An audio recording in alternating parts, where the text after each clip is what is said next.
99% of women get turned on by this.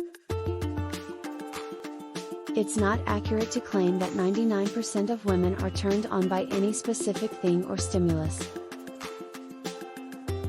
Women, like men, have individual preferences and desires, and what arouses one person may not have the same effect on another.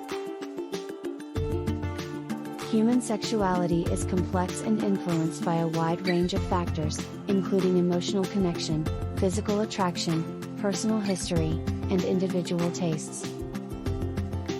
It's important to approach discussions about sexuality with respect for individual differences and boundaries. Consent and open communication are key to a healthy and fulfilling sexual relationship. Assuming that all women are aroused by a specific thing is not only inaccurate but can also be disrespectful and potentially harmful.